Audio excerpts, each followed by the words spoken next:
네, 여러분 반갑습니다. 오늘도 하우스 리더십 학교 리더십 강의에 함께 참여해 주신 여러분 진심으로 환영하고 축복합니다. 오늘은 11-1장으로서 집단 리더십으로 넘어가게 되는 것입니다. 부제목으로는 협상자형과 관료형이 되겠습니다. 리더는 국가나 군대의 응집과 생존에 있어서만 핵심 역할을 하는 것이 아니라 보다 규모가 작고 통상적인 집단에 있어서도 마찬가지의 역할을 수행하게 되는데 이런저런 의미에서 리더가 상실되었을 때 그가 유고일 경우에는 공황이 초래된다라고 그렇게 프로이드가 그의 책 집단 심리학과 자의 분석이라는 책에서 말하고 있습니다. 프로이드는 한 집단 구성원들 간의 결속이 그들과 리더 간의 결속이 해체되는 것과 동시에 해체되는 경향을 보고 이와 같이 해석을 하였습니다. 간디나 케네디와 같은 어떤 국가적 지도자들의 암살은 인도와 미국의 심리적인 공황과 사회적 불안을 야기하였다고 합니다. 또한 전쟁터에서 부대 지휘관이 전사하면 삽시간에 어떤 사기 저하와 지리멸렬하는 현상이 해당 부대원 간에 발생한다는 것은 이미 오래전부터 알려진 사실입니다. 노턴 거리의 소년들이라는 그러한 어떤 연구의 그러한 예를 보면 모두 20대인 이 보스턴 골목의 패거리들은 개별적으로는 별 연고나 친구 관계가 없는 떠돌이 젊은이들로 구성되어 있는 그러한 집단입니다. 그리고 또한 오가면서 이제 사람들 사이에서 이렇게 살면서 여러 가지 이제 패거리도로 여러 가지 행동들을 하는 것이죠. 바로 이러한 내용들을 화이트라는 하버드의 대학원생이 연구를 한 그런 연구 결과의 그런 내용들을 번스 교수님이 책에서 리더십 강의 책에서 다루고 있는 것입니다. 이 화이트라는 분은 윌리엄 화이트라는 분은 뒷골목 사회라는 그러한 글을 통해서 이들의 그러한 삶을 연구의 대상으로 해서 글을 썼는데 이 집단에 관해서 이 집단이 매우 응집력이 높은 하나의 집단이라고 이렇게 이야기를 하면서 확고한 어떤 리더십의 위계 구조 내에서 안정적인 상관계가 이루어지고 있다라고 그렇게 보고 있습니다. 그 우두머리 이름이 이게 독이라는 이 개가 아니고 이 독이라는 이 우두머리가 있는데 그 밑에는 이제 마이크라는 부하겠죠, 일종의. 그리고 이제 데니라는 또 이런 인물이 또 있고, 그리고 또 다소 비정형적인 관계로 볼 때 롱존이라는 사람도 그들과 같은 위치에 이렇게 서 있었습니다. 같이 서 있고, 그런데 이제 마이크와 데니 밑으로는 이제 너시와 안젤로 프랭크, 이 밑으로 여기에는 또 너시가 있고, 그리고 또 밑으로 또 안젤로라는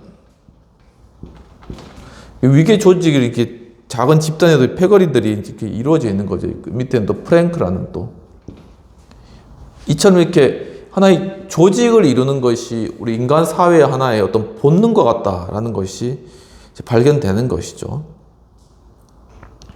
또 그 외에 또 6명의 또 그 외에도 6명의 똘마니들이 이렇게 같이 있었다라는 것입니다.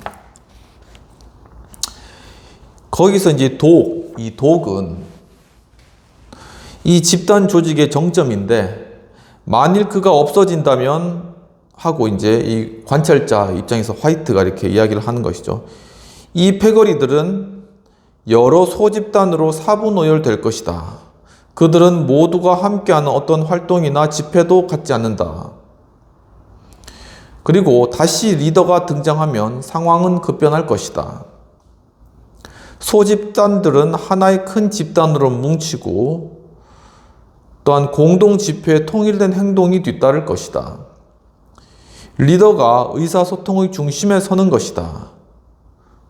똘마니들은 무언가를 말하기 시작하고 리더가 의사소통의 중심에 서 그의 말을 듣지 않는 것을 알게 되면 자신이 말하는 것을 이제 그치다가 리더가 주목하게 되면, 리더의 주목을 받게 되면 다시 이야기를 하는 그러한 일들이 발생한다라고 이제 관찰을 한 것이죠.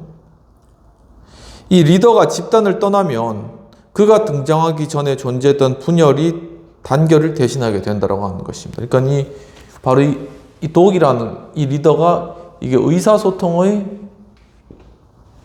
중심 역할이라는 것이죠. 이처럼 리더십에 있어서의 리더의 중요한 역할이 바로 이 전체 집단의 하나의 의사소통하는 중요한 통로로서 기능하는 것이다라는 걸 알 수 있겠습니다.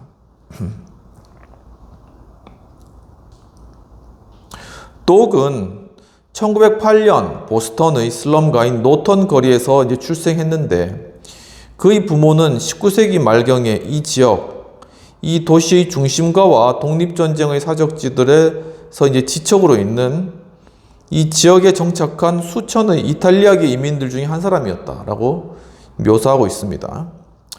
대가족의 막내둥이로 태어난 이 독은 어머니의 또 각별한 사랑을 받은 그러한 인물이었습니다. 그리고 이제 3살 때는 소아마비에 걸려서 이제 왼팔이 부자연스러운 그러한 모습이었으나 피나는 노력 끝에 그는 이제 정상적으로 그 팔을 사용할 수 있게 된 그러한 좀 특이한 그러한 케이스였다라는 것이죠. 유년 시절에 그 독의 어머니는 항상 그를 말끔하게 입히고 또한 일종의 모범색으로 키웠다고 합니다. 그리고 12살 때 그는 그의 형들 중에 하나와 처음으로 이제 싸움을 벌였는데 거기서 자기가 이긴 것이죠. 그리고 그는 육체적인 경쟁과 결투의 분위기 속에서 커갔다고 합니다. 그러니까 슬램과 뭐 이런 분위기에서 이제 싸움하면서 이제 자신의 어떤 세력을, 권력을 키워나갔던 그러한 케이스인 거죠. 자신의 부자연스러운 팔에 대한 보상의식이 독으로 하여금 주목세계에서 최고의 자리를 지향하게 만들었던 것은 아닐까라는 그런 질문을 제기하고 계십니다. 그는 어느 사이에 자신이 일단 노턴 거리에 나서면은 노턴 거리의 소년들을 턱으로 부릴 수 있게 되었음을 깨달았다라고 이렇게 하면서 그들은 내 말을 들었다. 만약 그렇지 않으면 내가 흠심패주고 말 테니까라고 생각했다고 합니다. 자기 주먹으로 인해서 거의 주변을 다 이제 점령한 거죠. 그러니까. 권력의 대가로 그가 제공했던 것은 보호였으며 그의 패거리 중 하나가 얻어맞으면 누가 그랬는가를 묻고 그를 찾아가 흠심패해 주었다고 합니다. 그러니까 이제 이 패거리들이 이 독이 이제 힘이 있고 자기들을 보호해 줄 것 같으니까 자신들의 이제 리더로 스스로 이렇게 인정하게 되는 이런 식으로 바로 이게 소규모 집단이 생겨나는 그런 프로세스를 이 노턴 거리에 있는 하나의 패거리들을 연구하면서 알아냈다는 것이죠. 집단의 내외에서 투쟁을 거듭하면서 노턴 거리의 패거리들에게는 어떤 안정적인 상호 관계망, 이들 간에는 이렇게 안정적 상호 관계가 형성되었다라는 것이죠. 이 작은 집단뿐만 아니라 큰 집단 역시 마찬가지로 이 안정적인 상호 관계를 구축하는 것이 이 집단에 속해 있는 사람들에게 굉장히 중요한 그러한 요소였겠죠. 또한 뒷골목 패들은 그들 스스로의 이제 규율을 수립해 나갔다. 그러니까 안정적 상호관계가 되고 하나의 규율을 만들었다는 것은 이 조직 집단이 유지되기 위해 가지고 하나의 질서를 세웠다는 것이죠. 마치 하는 국가가 세워지는 것과 이거 축소판이라는 겁니다. 우리는 코너빌에서 첫째 가는 거리였다. 이것이 도구의 호언장담이었다고 합니다. 우리는 러쉬, 취한 털기나 크랩 노름 따위는 하지 않았다. 가끔 우리는 쇼에 돈 내지 않고 들어가 보았다. 하지만 뭘 더 바라겠나? 이제 독이 그렇게 이야기를 한 것이죠. 독은 학교에서 그럭저럭 잘해 나갔지만 고교 3학년을 마치고 자퇴해서 스테인드 글라스 회사에 취직했으며 그는 이 회사가 대공황기에 도산하면서 또 일자리를 잃고 또 독은 WPA에서 가끔 일자리를 얻었지만 거기서 공치는 때가 더 많았고 그는 공치는 동안에 예전부터 알았던 집단들 중에 가장 믿음직하고 득이 되는 집단과 주로 어울렸는데 이 WPA를 통해서 공치면서 만난 그러한 집단이 바로 정치와 관계되어 있는 그러한 집단이었다라고 이야기를 하고 있습니다. 그러면서 옛 조국의 충성을 표하는 뜻에서 이 집단은 1940년 이탈리아가 프랑스를 공격한 후에 프랭클린 루스벨트가 무솔리니의 이탈리아는 단검을 꼬나잡은 손이라고 비하한 발언에 대해서는 또 방어적인 그러한 모습을 보이기도 하였죠. 그 주된 정치적 역할은 보다 크고 확대된 운동 조직 내에서 얼마간 자율적인 단위로 활동하고 있었으며 이해관계는 그리 크지 않았고 개인적인 이해관계였다. 그러니까 어떤 집단적인 이해를 추구한 게 아니라 개인적인 이해관계로 서로 얽혀있는 하나의 집단이었다라는 것입니다. 이제 코너빌 사람은 공화당을 지지하여 활동하다가 만약 일이 잘 풀리면 그 지역을 떠나게 되거나 아니면 민주당 조직, 머신이라고 이제 되어 있는데 조직에까지 일하며 코너빌의 표를 몰아주는 운동을 해서 결국 민주당 간부직까지 올라가는, 근데 이제 대체로 부정한 방법을 동원해서 올라가는 그러한 방법으로 그는 정치 세계에 입신할 수 있었다. 그러니까 한 사람이 이 동네 패거리로 있다가 나중에는 사람들과 좀 인맥을 맞으면서 정치로 진출한 이런 과정들, 이런 것들까지 좀 상세하게 연구의 대상으로 해서 연구를 하였다라는 것입니다.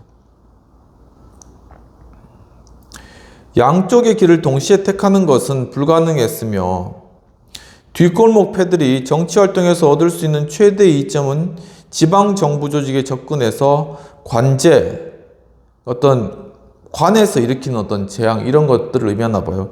관제를 예방하는 것이었으며 이 같은 하나의 거래적 리더십은 소규모 집단에서 종종 발전한다. 바로 이 소규모 집단에서 가장 활발하게 나타나는 하나의 리더십의 활동이 바로 이 거래적인 리더십의 모습이다라는 것을 이제 설명해주고 있는 것입니다. 집단의 공식 또는 비공식 리더는 그 집단 내외에서 어떤 브로커 역할을 감당하기도 하는 것이죠. 이러한 거래는 상호 지원과 상호 약정, 기대, 의무, 보상 등으로 구성되며 돌이켜볼 때 윌슨이나 레닌 아니면 히틀러, 간디 같은 인물들은 다수의 잿빛 인간성 소유자들과 몇 안 되는 이류, 삼류의 인물들로 이루어지는 초라한 정치판에 우뚝 솟은 고결한 인물로 비춰졌다라고 이야기를 하고 있습니다. 그러니까 이제 이 간디와 같은 그런 인물이라던가 아무튼 그런 여러 인물들을 보면은 이 정치판이 굉장히 어떻게 보면은 참 혼란스럽고 혼탁하잖아요. 근데 거기에서 정말 고결한 하나의 상징으로, 하나의 인물로서 그렇게 나타나는 어떤 그러한 사람들의 그러한 후광을 받는 것이죠. 그러나 사실 그런 거물은 원래 집단 관계의 방대하고 복잡한 구조의 산물이었고, 이러한 집단 관계란 비천한 인물들에 의해 단지 약간 영향받는 정도가 아니라 막대한 영향을 받는다라는 것입니다. 그러니까 여기에 만약에 간디가 있다 하면은 여기가 독이 간디라고 하면은 그 밑에 수많은 어떤 이해관계자들과 관계자들이 이렇게 많이 붙어 있다는 것이죠. 근데 이 밑에 있는 사람들에 대해서는 교수님 말씀하시듯이 이렇게 잿빛 별로 빛을 비추지 않는 그런 잿빛의 사람들이나 아니면 어떤 비천한 인물로 이제 생각될 수도 있겠죠. 하지만은 이 사람들이 말 그대로 이렇게 잿빛이거나 비참하여서 아무런 소용이 없는 것이 아니라 사실은 이 리더십이 정말 고결한 그 빛을 발하기 위해서 어떤 복잡한 그런 관계의 망을 구성한 사람들이라는 것입니다. 그러니까 무슨 이야기를 하려고 하냐면은 이러한 사람들이 없다면은 이 간디도 생겨날 수가 없다라는 것이죠. 그런 의미에서 여기에 속한 이 너시, 앵글로, 프랭크와 같은 어떻게 보면 좀 비천하게 보이는 이러한 사람들이 그렇게 우리가 생각하는 그런 비천한 존재도 아니고 가치 없는 존재도 아니고 하나의 어떤 집단적인 관계 내에서 꼭 필요한 사람이다라는 것을 이야기하고 있는 것입니다. 그러나 전기 작가들은 찬연히 빛나는 지위의 계단을 내려선 곳까지 보려고 하지는 않았다. 그렇게 얘기를 하시고 유명한 지도자라면 보통 100여 편 이상의 전기의 주인공이 되죠. 그러니까 뭐 간디만 해도 전기가 수백 편 있지 않겠습니까? 뭐 연기도 있고 논문도 있고 엄청나죠. 그리고 그만큼은 못 되지만 아직도 명성이 있는 지도자들은 몇 권의 전기, 이른바 공인된 기본적 전기, 한두 권의 찬양 일변도의 전기, 그리고 격하고 숨은 비리의 고발 등을 다룬 책 한 권, 그리고 재조명하는 전기 한 권, 그리고 얼마간 결정적인 최후의 전기라고 여겨지는 책 한 권이 보통이다. 그러니까 이렇게 조금 간디보다 못하게 이제 여겨지는 그러한 사람들은 그래도 한 몇 권 정도의 전기를 가지고 뭐 각각 종류별로 가지고 자신에 대해서 쓴 그러한 전기를 가지고 있다라는 것입니다.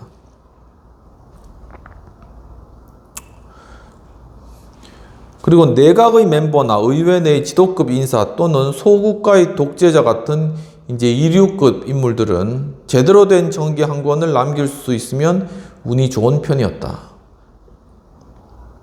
그러니까 의회 내 이제 지도급 인사 굉장히 우리가 높게 보이잖아요. 근데 역사적으로 이제 전기를 남길 정도가 되려면은 그러니까 그 정도로는 안 되고 굉장히 그보다 더 올라가야 된다라는 것이죠. 그러니까 이 스포트라이트는 최정점에 있는 리더하고 한 2인자 정도만 비추지 그 밑에는 빛을 안 붙인다는 겁니다. 단 에치스는 그를 한낱 종속병수로 묘사한 연구서를 읽고 어이없다고 그렇게 생각을 하기도 했다고 합니다. 이보다 아래 수준의 사람에 대한 관심은 현격히 줄어드는데 2류나 3류의 인물들은 짤막한 신문기사로 취급하거나 인명사전에서 거의 자서전적인 양력을 언급하거나 그리고 친절한 사망기사 등의 형태로 역사의 한 페이지에 이름을 남기게 된다. 그러니까 굉장히 표현이 재밌죠.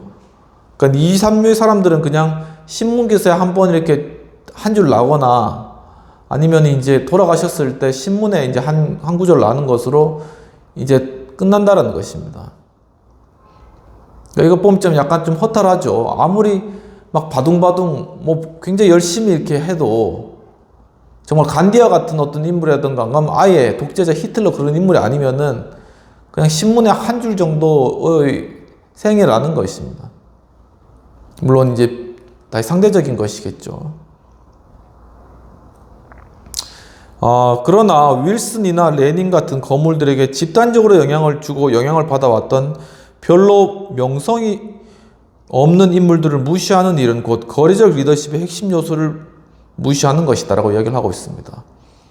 그러니까 바로 이 거래적 리더십을 통해서 정말 이 가장 상위에 있는 아주 고결한 위치에 있는 리더십이 세워지기 위해서는 바로 이 밑에 있는 이 너시와 앵글로와 프랭크와 같은 이러한 무명의 별 이름 없는 많은 사람들과 바로 이 리더 간에 이어진 거리적 리더십 관계가 있어야만이 여기 이 사람이 스포트라이트를 받는다는 것이죠. 그렇기 때문에 이 사람들을 결코 무시할 수 없는 것은 바로 이 둘 사이에 있는 거리적 리더십의 한쪽 당사자이기 때문이라는 것입니다. 그럼 비평을 한번 해보도록 하겠습니다. 필자는 프로이드의 책을 통하여서 리더가 집단에 끼치는 영향이 아주 지대함을 밝히고 계시는 것이죠. 그러면서 화이트의 뒷골목 사회 책에 나타나는 확고한 어떤 리더십의 모습을 통해 리더십이 안정이라는 것, 이 안정이라는 것에 굉장히 상당한 기여를 한다라는 것이죠. 그리고 이 이야기의 주인공인 롱을 통해 그의 주목으로 집단적으로 안정적인 관계망이 형성되고 또한 결국 그가 민주당에 진출하여 입신할 수 있게 되는 그런 과정들을 화이트의 어떤 그런 연구의 결과들을 통해서 굉장히 잘 설명하시면서 결국 이 작은 집단의 모습이 거래적 리더십 어떤 전형적인 모습이고 이것이 확대된 것이 하나의 정치의 모습이라는 것을 예화를 통해서 정말 잘 보여주고 있는 것이라는 생각이 들었습니다. 그럼 토의의 그러한 주제들을 한번 살펴보도록 하겠습니다. 필자는 번스 교수님은 어떤 윌슨, 그리고 레닌, 히틀러, 간디와 같은 인물들이 초라한 정치판에서 고결한 인물들로 비추어지지만 이분들이 사실은 집단 관계의 방대하고도 복잡한 관계의 산물이라는 어떤 통찰을 제시하시는 것이죠. 이들에 대하여 다양한 정기가 존재하며 2류, 3류급 인물들은 짤막한 신문기사 하나로 이제 그칠 수도 있지만 그러한 사람들은 거물들의 직담적인 어떤 영향력을 주기 때문에 중요하다. 이들을 결코 무시할 수는 없다라고 이야기를 하셨는데 바로 이러한 어떤 집단적 리더십 우리가 어떻게 하면 잘 이해할 수 있을까라는 그러한 질문들을 한번 던져보는 것입니다. 결국은 집단적 리더십이라는 한 명의 리더가 아니라 하나의 집단이 하나의 리더십의 주체가 된다라는 그러한 관점에서 접근했을 때 하나의 리더뿐만 아니라 리더를 따르는 추종자들, 이들을 하나의 묶음으로 봐서 하나의 집단이 실제적으로 이 사회나 국가 가운데 리더십의 역할을 수행하게 된다라는 것입니다.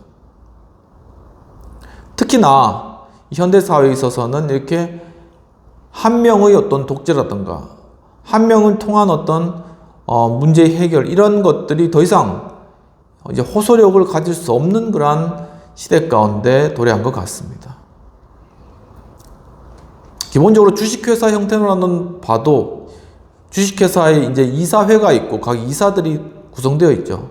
그러니까 어떻게 보면 하나의 어떤 자본주의 아니면은 민주주의 어떤 하나의 원리가 한 명이 아닌 하나의 어떤 개개인으로 이루어진 하나의 집단의 어떤 의사결정 방식을 통하여서 일들을 이루어가는 그런 것들. 바로 이러한 것들이 이 현 세대 가운데서 그 당위성을 인정받을 수 있는 하나의 리더십의 모습이다. 그러니까 즉 집단적 리더십의 모습이라는 것입니다. 그래서 우리가 어떤 일들을 수행함에 있어서 바로 이 집단적 리더십을 우리가 온전히 잘 활용하기 위해서는 서로 간의 팀워크를 잘 이루고 또 서로 간의 소통을 잘 이루고 그러면서 또 유기적인 어떤 의사소통 가운데 어떤 일을 추진해 나가는 이러한 것들이 필요하다라는 것이죠. 그리고 바로 이러한 의사소통의 중심에 바로 이 도읍과 같이 이 리더가 서 있다라는 것입니다. 그렇게 봤을 때는 상당히 이 집단적 리더십의 세계 가운데서는 소통할 수 있는 그런 리더가 중요하다는 것이죠. 이제 얼마 전에 또 이제 대통령께서 이제 국민들과 대화를 또 이렇게 소통을 위해서 이제 하신 것이죠. 아무튼 바로 이런 소통의 능력이 중요하다라는 것을 우리에게 이야기하고 있는 것입니다. 그러면 어떻게 하면 소통을 잘 할 수 있는 사람이 될 것인가? 라는 부분들이 좀 고민이 되는데, 이제 많은 어떤 매스미디어, 그리고 다양한 SNS, 이 다양한 의사소통과 참여의 수단들이 굉장히 많이 생긴 그런 현대 사회인 것이죠. 그리고 요즘에는 또한 펀딩을 받는 것도 이제 간단하게 핸드폰에서, 스마트폰에서 이제 앱을 통해 가지고 뭐 영화라든가 아니면 음식이라든가 아니면 어떤 책에 대해서도 그냥 공중 앞에서 그 프로젝트에 관한 펀딩을 받는 거예요. 그래서 거기서 수익금이 나오면 증권 계좌로 이제 각각 나눠줘. 이런 방식들. 이제 최근에 저도 이제 그런 클라우딩 펀딩 방식에 대해서 이제 이렇게 알려주셔가지고 이제 펀딩을 아주 소액하게 되었는데 굉장히 저도 잘 몰랐지만 새로운 그런 방식이었던 것 같습니다. 그런데 아무튼 이런 다양한 어떤 의사소통의 방식과 또한 수단들이 우리에게 존재하기 때문에 그런 것들을 우리가 잘 이용하면은 정말 좋은 어떤 그러한 의사소통을 할 수 있다. 특히 리더 입장에서 다양한 메신저라던가 뭐 그런 카카오톡 이런 것들도 있을 수 있겠죠. 그러면서 이제 현대사회가 점점 더 집단적 리더십의 형태가 가능한 형태로 많이 바뀌어지고 있는 것 같습니다. 과거에는 그런 것들이 하려고 해도 뭔가 어떤 소통 수단이 없기 때문에 불가능했지만 지금은 보통 회의체라던가 이런 것들도 먼 거리에 있더라도 이제 줌이나 이런 것들을 통해서 충분히 할 수 있는 그런 시대인 것이죠. 영화 스타워즈에 보면 이제 미래에 이제 그 어떤 회의체, 그 제다이 회의체에 보면은 이제 멀리 다른 행성에 가 있는 사람이 그 제다이가 거기 영상으로 이제 거기 참여하죠.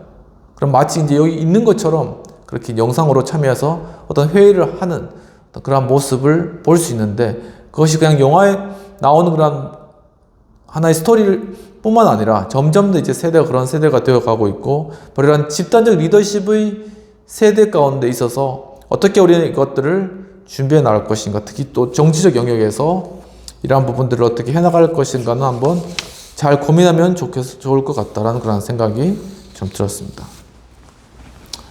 그러면은 여기까지 첫 번째 파트를 하고 두 번째로는 이제 소집단이 하나의 소집단의 리더십에 관한 그런 내용들을 살펴보도록 하겠습니다.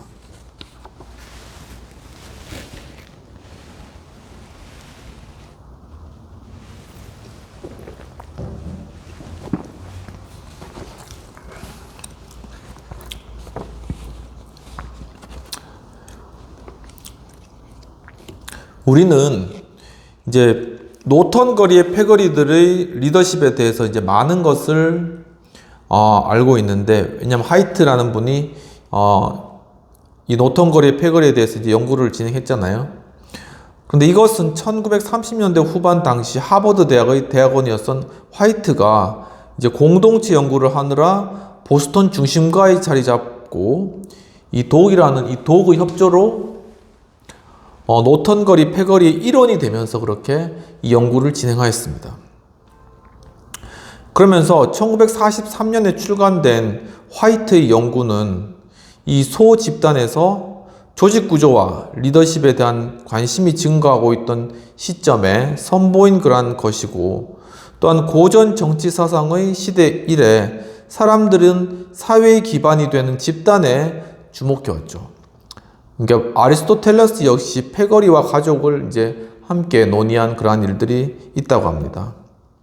그리고 1950년대에는 이 주제에 대한 관심이 봇물 터지듯 그렇게 막 쏟아져 나왔다고 이야기를 하고 있습니다. 그러면서 제2차 세계대전 동안의 폭격기 조종사들 또는 그 외 소집단들에 대한 연구나 상업과 산업 부분에서의 일단의 노동자들이 갖는 어떤 사기, 수능성, 생산성의 측면에 중점을 둔 시각의 부상 등이 모두 이 같은 관심이자 결과였다고 이야기하고 있습니다. 그러니까 점점 산업화에 따라 이제 경영학적 관점에서 어떻게 하면 이 집단을 연구를 통하여서 효율적인 집단보다 더 수익을 창출할 수 있는 그러한 집단의 모습을 갖출까 하는 그러한 부분으로 리더십을 많이 연구하고 특히 집단적 리더십에 대해서 많은 연구가 있었다라는 것이죠. 저도 이제 MBA 하면서 이 리더십에 관한 논문도 쓰고 리더십에 대해 구체로 관심을 가지고 그것이 지금까지도 연결돼서 이렇게 리더십에 관한 강의까지 하게 된 것입니다.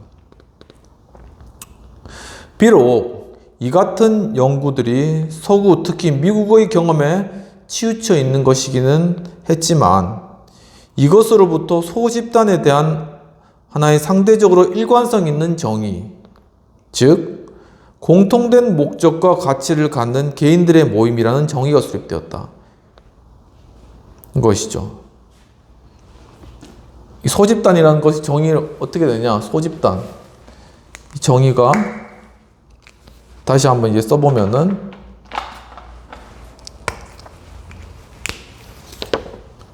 이 소집단이란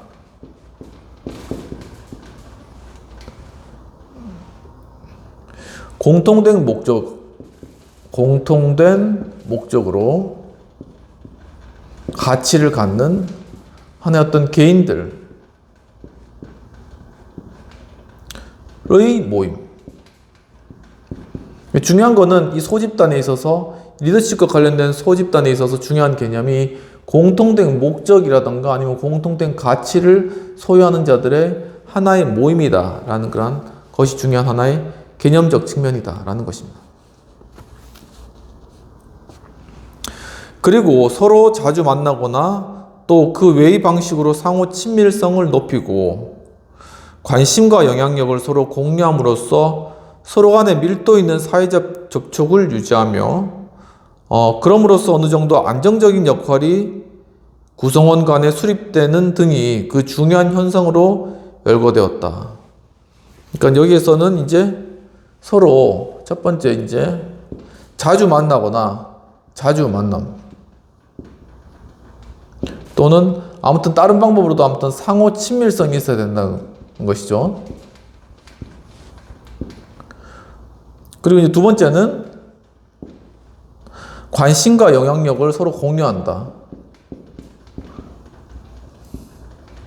여기의 공유 이러한 부분들.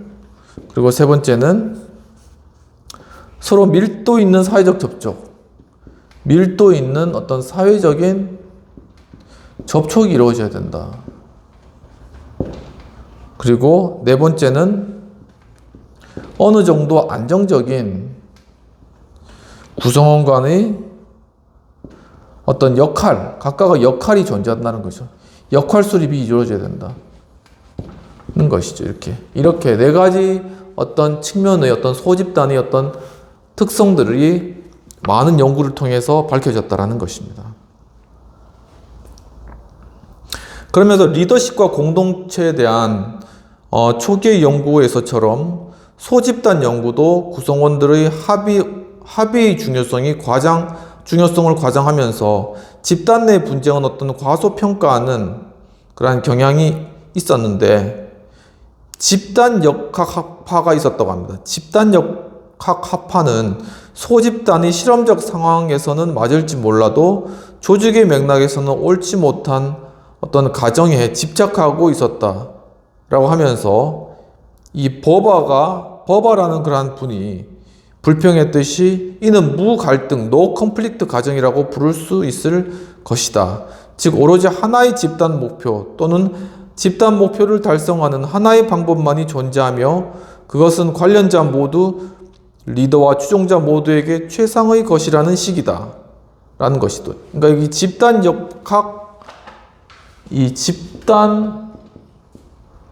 역학학파는 전혀 어떤 no conflict, 분쟁이 없는 하나의 이상적인 그룹을 상정하면서 바로 어떤 그러한 그룹을 지향해 나가는 어떤 그러한 것들을 시도하였는데 사실 그것은 전혀 가능성이 없는 그러한 하나의 어떤 이상향일 뿐이다 라는 것에 대해서 이 버바라는 분이 지적하는 것입니다. 그러면서 이 리더와 추종자들의 이해관계가 동일한 것으로 가정되었던 것이나 그러한 가정은 외부 압력의 영향을 받지 않는 소규모 실험적 집단들에서는 얼마간 타당성은 있지만 이러한 목표가 상충되는 복합한 사회정치적 환경에서 그 같은 타당성을 기대할 수 있을까? 그러니까 조그만 집단에서는 이렇게 어떤 컨플릭트가 없이 하나의 목표를 향해 가는 그러한 어떤 가정과 같은 집단을 상정해 볼 수도 있지만, 이 집단이 커지면 외부적 영향이 크게 커지기 때문에 결코 이 집단 내에 컨플릭트가 발생하지 않을 수가 없다라는 것이죠. 그러므로 집단이란 평형 상태에서의 개인들의 집합이라고 가정되어 있는데, 그 같은 상황에서 해당 집단을 새로운 행동 수준이나 방식적으로 움직이려는 어떤 그러한 노력은 집단을 이전의 평형 상태로 되돌리려는 압력을 유발하게 되며, 변화의 노력은 변화의 주창자인 리더에 대한 적대의식을 초래할 수도 있는데, 리더의 역할이란 개개인의 필요와 전체 집단 구성원의 필요 및 집단 목표 간의 균형을 유지하는 것이라고 여겨지기 때문이다 라는 것이죠. 이를 보면은 여기 패거리들은 지우고 이제 잠깐 지우면은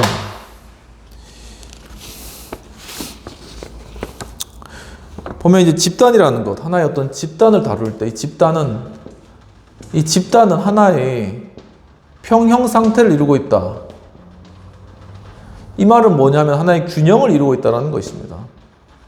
그러니까 하나의 고정된 그러한 것이 아니라 하나의 어떤 이렇게 시소와 같이 하나의 균형을 이루고, 이해관계가 다른 가운데서 이 집단이 한 집단으로 묶여 있기 위해서는 하나의 밸런싱을 이루는 그러한 존재로 있다는 거죠.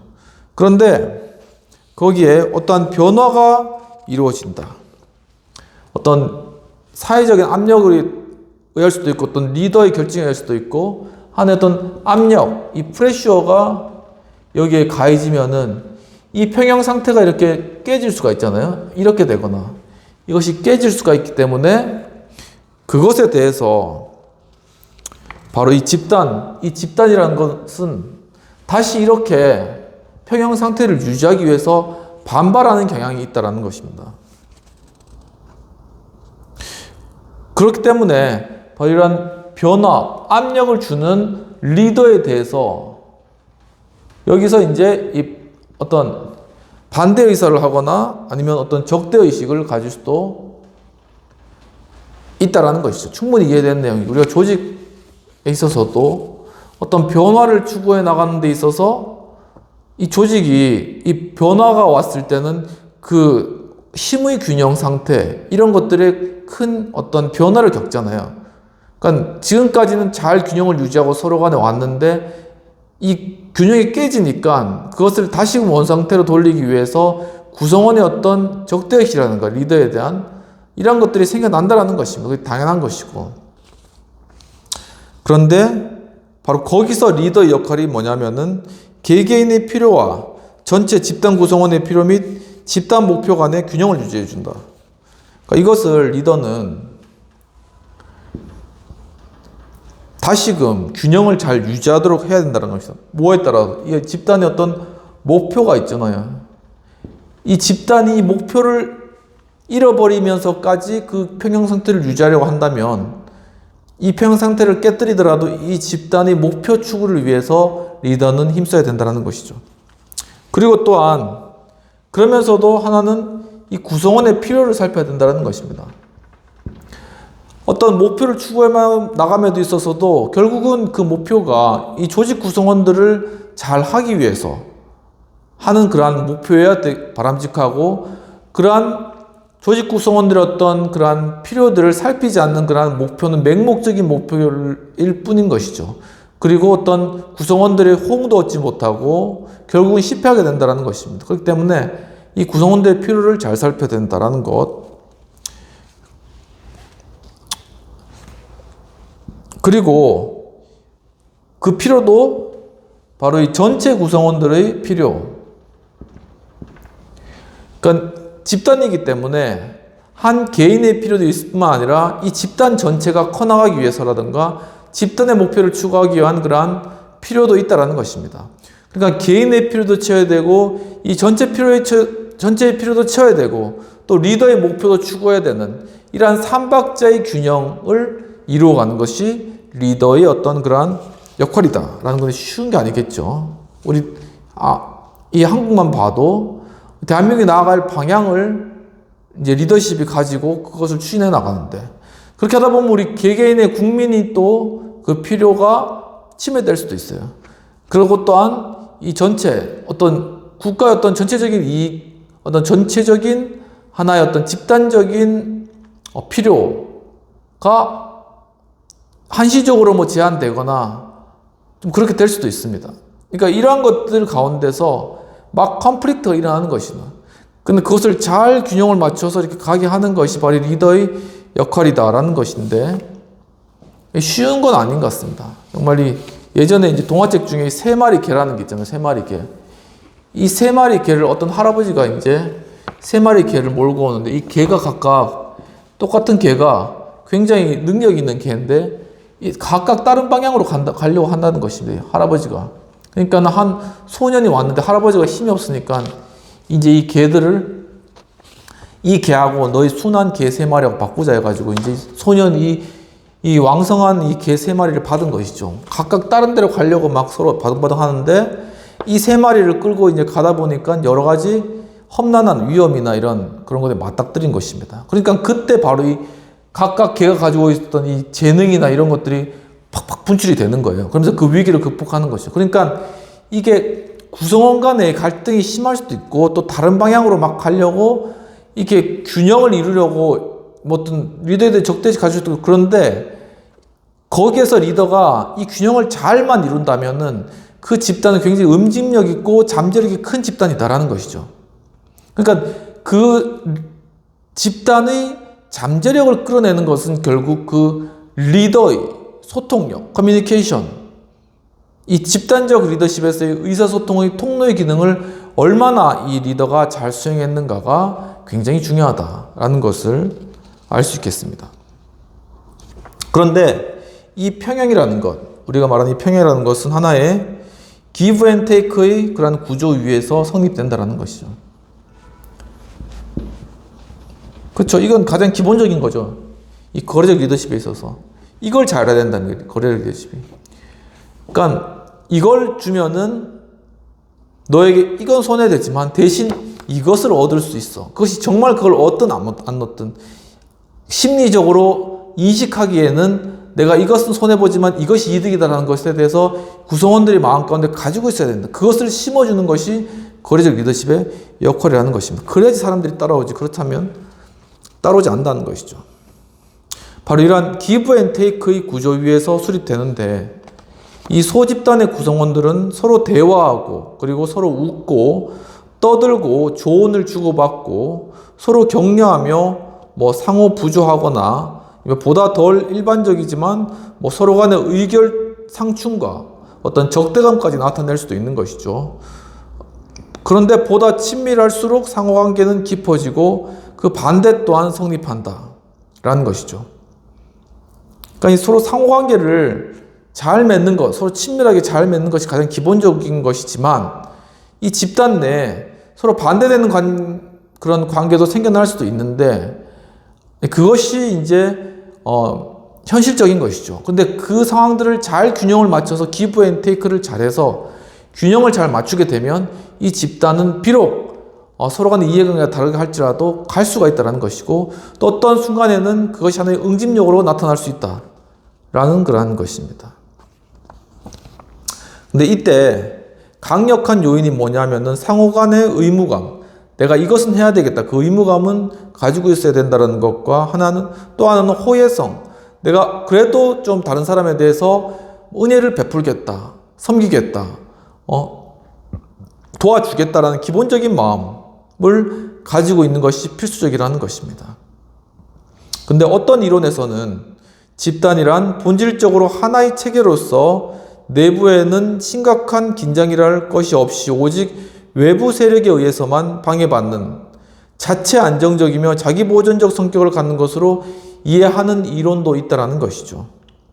그런데 화이트는 이 같은 평형 유지 현상을 일부 코노빌 패거리에서 관찰할 수 있었는데, 각 개인은 다른 개인과 저마다의 독특한 방식으로 상호관계를 맺고 있다고 결론 지었습니다. 그러니까 이 화이트가 그 노턴 거리에 있는 소년들 이 패거리들을 가만히 연구해 보니까는 그들 가운데 하나의 일정한 하나의 상호 관계, 상호의 의사소통 방식이 존재하고 있다는 것이죠. 노턴 거리의 소년들은 언제나 놀랄 만큼 어떤 고정적인 행동 패턴을 따라 행동을 하고 있었다는 것입니다. 이들은 심리적으로 안정적이고 지속적인 집단 활동을 필요로 하고 있었죠. 그러니까 어떤 집단이 있든지 그 집단이 지속되기를 원하고 그 가운데 자기가 안정감을 취하는 것이 당연하다는 것입니다.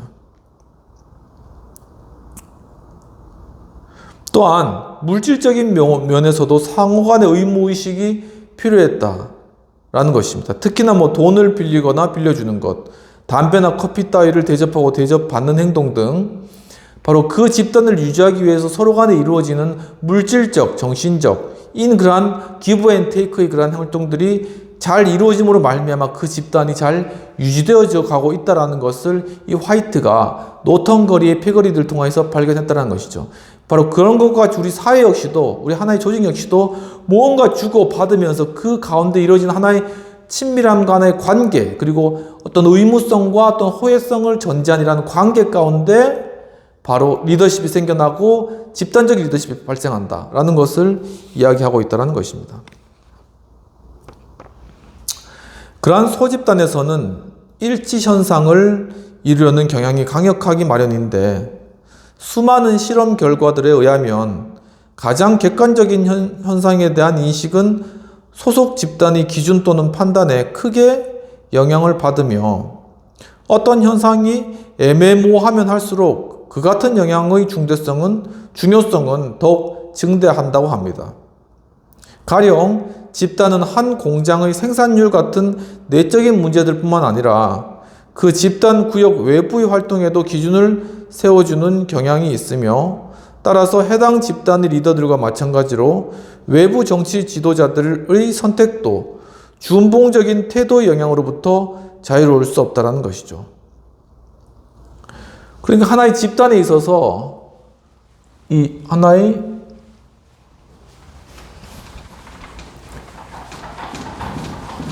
집단에 있어서 중요한 게 뭐냐 하면 이 집단에 있어 가지고는 하나의 집단 내에서는 이 집단이 서로 상호 관계를 맺고 있기 때문에 여기에서 어떤 관계가 발생하면 하나의 어떤 준봉적 관계가 발생한다. 그런데 뭔가 애매모호한 것에 대해서는 더 그렇다는 것이죠. 그게 뭐냐면은 이 집단이 가지고 있는 하나의 가치나 목표에 따라서 어떤 현실을 해석하고 거기에 대해서 의견을 제시하는 것입니다. 그러니까 어떤 개인적인 것보다는 이 집단의 생각이 곧 자기 생각이 되는 것입니다. 라는 그런 의미가 있는 것이죠. 그래서 그것은 비록 어떤 하나의 내부적인 하나의 리더뿐만 아니라 정치 지도자 역시 마찬가지다. 정치 지도자 역시 당의 어떤 그러한 전체적인 가치라든가 목표라든가 의사의 이 준봉적 태도를, 준봉적 관계를 가지게 되는 것이죠. 그러니까 자기 생각이 다르다 할지라도 당의 어떤 그러한 방향에 따라서 그것이 맞다고 스스로가 생각하며 주장하는 것이죠. 바로 그러한 관계가 가장 기본적이고 또한 당 내에서 요구되어지는 준봉적 관계이지만 그 의견에 따르지 않는 그러한 사람들도 존재한다는 겁니다. 이제 그 사람은 옆에 이제 약간 찌그러져 있는 거죠, 그냥. 약간 이제 아웃사이더처럼 있는 겁니다. 하지만 역시나 이 사람도 이 하나의 집단 내에 있는 것입니다. 하지만 이 집단 언제 떨어져 나갈지 모르는 그러한 상태에 있는 사람도 있다는 것이죠. 그래서 이 집단 기준에 대한 준봉, 그러니까 그것을 따르고자 하는, 그것을 어떻게 보면 맹신하는 어떤 그런 준봉적인 태도, 바로 그것은 그 집단의 매력, 즉 여러 방법으로 그 구성원에게 보상할 수 있는 능력에 따라 증가한다. 그러니까 이 집단 자체가 이 구성원들에게 굉장히 잘 보상해주고 또한 잘 챙겨주는 이러한 집단이라면 이 준봉적 태도, 정말 이 집단의 의견을 따르고자 하는 그러한 하나의 집단에 대해서 봉사하고자 하는 그런 태도가 굉장히 충성도적 일동이 그것이 높아진다라는 것이죠. 바로 이 준봉적인 태도의 높아지고 낮아지는 걸 결정하는 중요한 것이 바로 이 거래적 리더십이다. 기브 앤 테이크. 얼마나 이 조직이 나한테 많은 걸 해주겠는가에 따라서 내 충성심이 결정되는 것이죠. 또한 그 집단이 여러 직접적인 압력의 정도에도 비례하는데 우리는 다른 사람들과 같이 행동하려고 한다고 이 버나드 바스가 이렇게 이야기를 했죠. 버나드 바스. 이 사람이 경영학 분야나 이런 부분에 있어서 리더십이 굉장히 유명한 이 분이신데 저도 이제 이 리더십 강의에 대한 이러한 내용들을 이제 지금 한 절반 정도 왔어요. 이제 1년이 거의 지금 이제 11월인데 한 절반 정도 1월 달에 이제 좀 의욕 넘치기 시작했는데 지금 절반 정도 온 것 같아요. 그래서 내년도 이때쯤 되면 아마 다 마치지 않을까라는 생각이 드는데 좀 이렇게 한 권을 끝내고 난 뒤 다음번에는 좀 이 버나드 바스 교수님의 어떤 책들을 좀 리더십에 대한 어떤 다른 분들의 책을 통해서 리더십을 새로운 측면에서 한번 보면 또 괜찮을 것 같다라는 그런 생각이 좀 많이 들었습니다. 아무튼 이 버나드 바스 이 교수님은 이렇게 이야기를 했는데 따돌림 또는 우리가 가치를 인정하는 부분에서의 비난을 피하기 위해서 아니면 격려나 금전, 우정과 같은 여러 가지 보상을 바라는 마음이 있다는 것이 이 보상받고자 하는 마음이 누구나 다 있는데 이 보상받고자 하는 마음이 거래적 리더십의 중요한 요소라는 것입니다. 그것을 바라면서 집단에서는 마치 민족국가들처럼 이견을 불충으로 그리고 불복종을 반역으로 간주할 수 있다. 그러니까 이런 어떤 집단이 나한테 굉장히 많은 걸 이제 해주고 금전적으로나 정신적으로나 그런 걸 해주기 때문에 이 집단의 의견과 벗어나서 생각하거나 그것을 주장하는 행동들은 일종의 반역인 거죠. 그러니까 굉장히 불충하다. 이 조직에. 당 내에서도 당이 이렇게 잘하고 이렇게 공천도 해주고 또 많은 혜택을 베풀어줬는데 이 당의 의견에 반대하냐. 불충하다.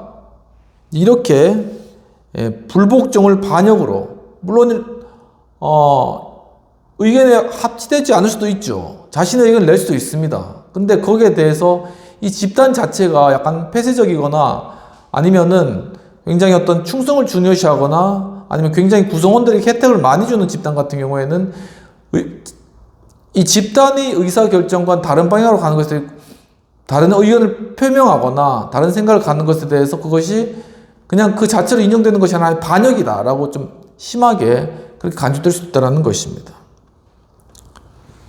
이러한 부분을 보면서 비평 및 토의를 한번 살펴보도록 하겠습니다. 이 번스 교수님은 이 화이트 집단 패거리에 대한 연구를 통해서 소집단 내에서 일어나는 리더십의 행위에 대해서 지금 잘 묘사하고 계시는 것으로 보여집니다. 특히 상호 의무 의식 내에서 일어난 일정한 행동 패턴을 보이고 또한 애매모호한 문제에 대해서는 소속 집단의 영향력이 매우 커지게 되는 그런 것들을 통찰하면서 보여주고 있는데 이것이 뭐냐면 준봉적 태도라고 설명하고 계시는 것이죠. 그러면 토의해볼 그런 내용들은 우리의 정치 현실 속에서 이 개인의 가치 판단보다 집단의 어떤 판단에 자신을 맞추는 경향이 나타나는지 그리고 그것의 효과는 과연 어떠할지라는 부분들을 한번 토의해봤으면 좋겠다는 생각이 들었습니다. 정말 물론 개개인 어떤 철학과 어떤 그런 방향이 있겠죠. 근데 우리 현실, 우리 어떤 정치라든가 우리 어떤 집단적인 그런 현실 가운데서는 상당히 집단적 사고가 중요성을 띈다라는 그런 현실이 아닐까라는 그런 진단을 한번 해보고요. 그러니까 이 집단이 전체 의견과 다른 거는 이 집단이 수용하거나 포용하지를 못하는 거예요. 그러니까 이제 구성원 역시도 이 집단의 생각에 자기 생각을 그냥 맞춰가려고 하는 그런 경향이 크다. 그거에 대해서 옳고 그른지 바른지 아닌지도 생각 안 하고 이런 경향이 크다라는 것이죠. 왜냐하면 이 집단이 나에게 많은 금전적 아니면 정신적 여러 가지 것들을 제공하니까는 거기에 맞추어 가는 것입니다. 그렇다면은 그것에 대한 효과는 있겠죠. 왜냐하면 여기에 대해서 그 집단이 추구하는 목표가 잘 이루어질 수 있다. 그 집단이 추구하는 목표 자체가 모든 구성원이 동의하니까 그러니까는 잘 신속하게 추구될 수가 있겠죠. 그래서 그 집단이 추구하는 목표가 잘 설정될 수는 있는데 이제 거기에 대해서 반대 효과는 뭐냐면은 그 집단적 의사결정이 잘못되면은 전체가 다 망할 수 있다라는 것입니다. 그러니까 이게 집단 내에서 어떤 건전한 의사소통이라든가 이런 소통 기능, 그러니까 거래적 리더십의 소통 기능을 통해서 이 의사소통이 서로 조직 구성 간에 잘 이루어지면서 그러니까 이런 것이죠. 서로 호혜하고 서로 이제 인정해주고 서로 좋은 분위기 가운데 의사소통이 잘 이루어지는 그런 집단이 가장 좋겠지만 이 폐쇄적인 그러한 집단 같은 경우에는 리더십이 소통이 안 되면은 이제 리더십이 제시하는 그런 아니면 집단이 제시한 그런 목표가 무조건 다 맞춰야 되는 거예요. 그렇다 보면은 이것이 정말 옳은지 그런지도 생각도 안 하고 그냥 그 방향으로 나아가다가 결국은 낭떠러지에 떨어지게 되는 전체 집단이 낭떠러지에 다 떨어지게 되는 이런 결과가 낳게 된다. 그게 굉장히 부작용적인 그런 부분들이 예를 들면은 나치라던가 히틀러의 그런 어떤 뒤에 예도 나오겠지만은 나치가 결국 세계대전을 일으켜 공멸한 것처럼 아니면 일본 역시도 굉장히 집단주의적인 그런 의사결정이 강한 그런 집단이죠. 거기 역시도 이 리더가 이제 그 방향을 설정하고 그냥 가게 되면 무조건 충성인 거예요. 거기에 다른 의견하면 완전 반역인 거예요. 그래서 그렇게 가면은 결국은 정말 대동아 전쟁을 일으키고 수많은 나라를 점령했지만 그러니까 엄청난 파워가 있는 것이죠. 거기에는 그 집단의 파워라는 게 또 그 집단에 그런 파워가 있기 때문에 그 큰 일을 저지르는 것입니다. 하지만은 결국은 다 같이 공멸로 간다라는 것을 역사적으로 보여주고 있는 것이죠. 그렇기 때문에 그것을 막기 위해선 이 거래적 리더십의 소통 능력, 의사소통 능력이 굉장히 중요하다라는 것. 그런 것들이 좀 교훈적으로 우리가 살펴볼 수 있는 부분들이 아닌가라는 그런 생각들을 한번 가지게 됩니다. 그럼 좀 더 이 내용들을 구체적으로 좀 더 다루면서 이 준봉적인 태도에 대해서 살펴보도록 하겠습니다.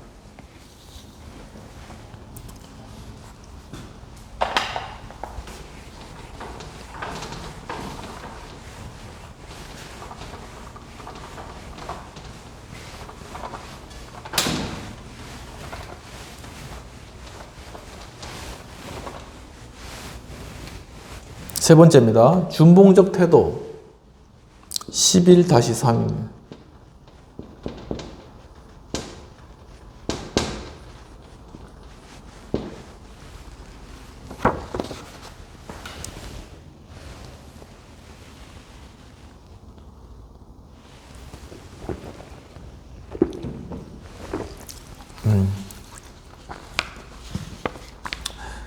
여기서 이 준봉이라는 것은 뭐냐면은 마치 양떼들처럼 생각 없이 우르르 몰려다니는 것일 수도 있으나 전형적으로는 어느 정도 명시적인 목표와 규범을 중심으로 단합하게 마련이다라는 것이죠. 이 준봉이라는 것 혹은 합의에는 하나의 목적이 있다는 것입니다. 즉 집단 구성원들이 준수해야 하는 것으로 제시되는 어떤 행동 준칙이 있고 행동 준칙들은 그 집단의 명시적 아니면 묵시적 목표들에서 비롯되는 것이다. 그러니까 하나의 집단이 있으면 이 집단이 하나의 목표가 있겠죠. 그럼 이 목표를 이루기 위해서 하나의 합의를 하고 여기서 하나의 준봉적 태도가 준봉이 나오는데 이 준봉은 서로 합의된 것을 지키고자 하는 것들, 이 준봉적인 태도가 바로 이 조직 구성원들에게 요구되어진다라는 것입니다.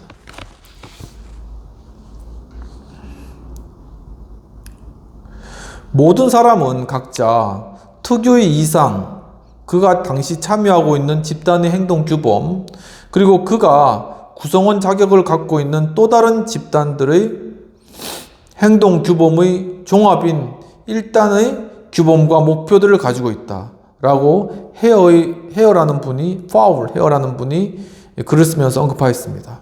그러니까 모든 사람은, 이 사람이라는 것이, 이 사람인 한 개인이라는 것은 우리 사회에 있어서 이런 집단에도 속할 수 있겠죠. 이건 뭐 직장이라던가 뭐 이런 집단에 속할 수 있고, 또한 이렇게 크게는 이렇게 뭐 어떤 국가적인 집단에 속할 수도 있고, 아니면 이렇게 뭐 가족이라던가 친척,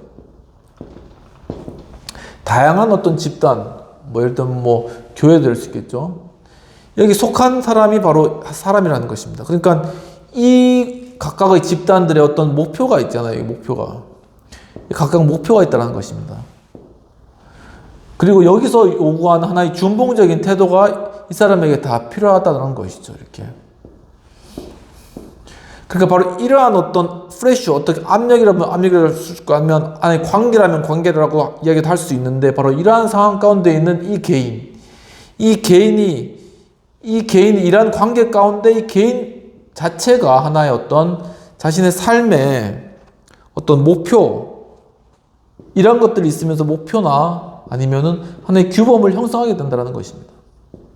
이런 것을 통합적으로 이 개인이 수행할 수 있도록 이러한 것들 가운데 자신이 추구해야 될 목표가 무엇인지, 그리고 그것을 위해서 내가 지켜야 될 그러한 것이 무엇인지를 결정하고 그것을 따라 살아가는 것이 모든 사람이 그러한 가지고 있는 것이다 라고 헤어라는 그러한 분이 언급하고 있다라는 그러한 내용입니다. 그러면서 개인의 필요와 또한 집단 규범 간에 발생하는 어느 정도의 어떤 긴장은 사실 거의 불가피한 그러한 것인데, 갈등이 발생하는 경우에는 어떤 종류의 어떤 호소가 생겨나면 이 갈등을 어떻게 해결해달라는 그런 어떤 일종의 부르짖음이죠. 그런 것들이 생겨나며, 즉 일정한 목적, 일정한 문제, 즉 전통이라던가 아니면 집단적인 단결이라던가 공식적 비공식적인 어떤 절차들이라던가 아니면 기본 규약이라던가 집단 목표의 선언이라던가 약간 상위의 도덕률에 대한 호소와 같은 이러한 것들, 그러한 것들이 이제 생겨나게 된다라는 것입니다. 바로 이러한 어떤 도덕률의 문제에 있어서, 그러니까 이 가운데서 이 규범이 생겨나기 때문에 여기서 바로 하나의 이 사람이 지켜야 할 하나의 어떤 도덕률이라는 것이 생겨나가는 것이죠. 이러한 도덕률 문제에서는 이견을 가진 구성원들이 목소리를 낼 수도 있다라고 하였고, 또는 헤어에 의하면은 소수파들은 그 외에도 4가지 방법 중 하나를 선택해서 행동한다는 것이죠. 그러니까 이 어떤 하나의 어떤 조직, 이 조직에 있어서 하나의 어떤 목표가 있고 하나의 규칙이 있고, 그런데 바로 이러한 것에 대해서 이 각 구성원들이 가지는 이 준봉적 태도가 다를 거 아니에요. 일종의 조직에 대한 충성심이 다를 거란 말입니다. 그래서 여기에 대해서 어떻게 되냐면은 첫 번째 집단의 규범을 바꾸는 것.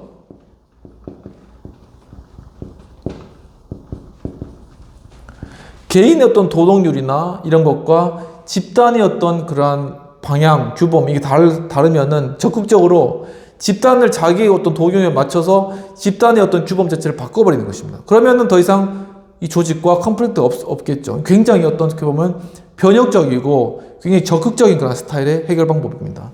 그리고 두 번째는 소수파로 남는 것. 집단의 그러한 규칙과 목표를 바꿀 정도 역량은 안 되는 거예요. 그러니까는 내가 내 스스로의 양심과 도덕률에 비추어서 집단의 목표나 집단의 규범과는 다르지만 그래도 이 집단에 남아있겠다. 하지만 그냥 소수파로 그냥 남아있겠다. 그렇게 남아있는 그러한 태도. 그 세 번째는 집단을 떠나는 것이죠. 도저히 못 있겠다. 내 양심에 걸려서 여기 집단하고 난 도저히 안 맞는다. 난 떠나야 되겠다라는 집단을 떠나는 그런 방법이 한 가지가 있습니다. 마지막 네 번째는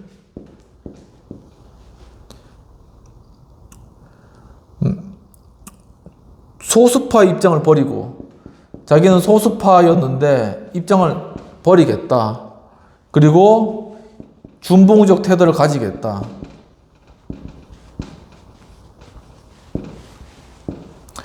그 조직에 대해서 충성하겠다. 다시 마음을 바꿔가지고 이제 그런 태도를 가질 수 있다는 것입니다.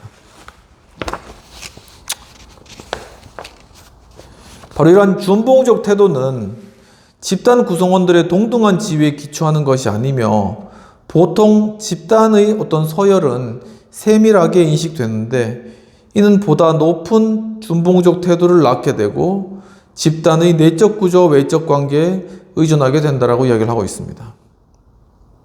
집단 구성원들은 보통 집단 목표와 관련하여 드러난 능력, 그리고 집단 규범에 비추어 지난날과의 생활 태도와 집단이 인정하는 절차를 얼마나 준수해 왔느냐의 정도, 그리고 집단과는 직접적 연관은 없지만 해당 문화권에서 높은 평가를 받는 개인적 특질 등을 기준으로 서로에 대해서 비공식적인 등급을 매기기 마련이다라는 것이죠. 어떤 집단에 있을 때 그 집단 구성원들은 바로 자신의 어떤 능력과 자신의 어떤 태도에 따라서 서로 간에 저 사람은 이 조직에 정말 적합하고 잘 나갈 사람이야. 예를 들면 이를테면 성골이야. 뭐 이런 식으로 저 사람은 조직과 잘 맞지 않아. 뭐 올라가더라도 별로 못 올라갈 것 같아. 라든가 조직과 좀 다른 길을 가는 것 같아. 라는 그러한 평가. 이렇게 서로 이렇게 약간 그런 서로 간의 평가를 매기면서 서열화하는 그러한 어떤 집단적인 특징을 보인다라는 것입니다.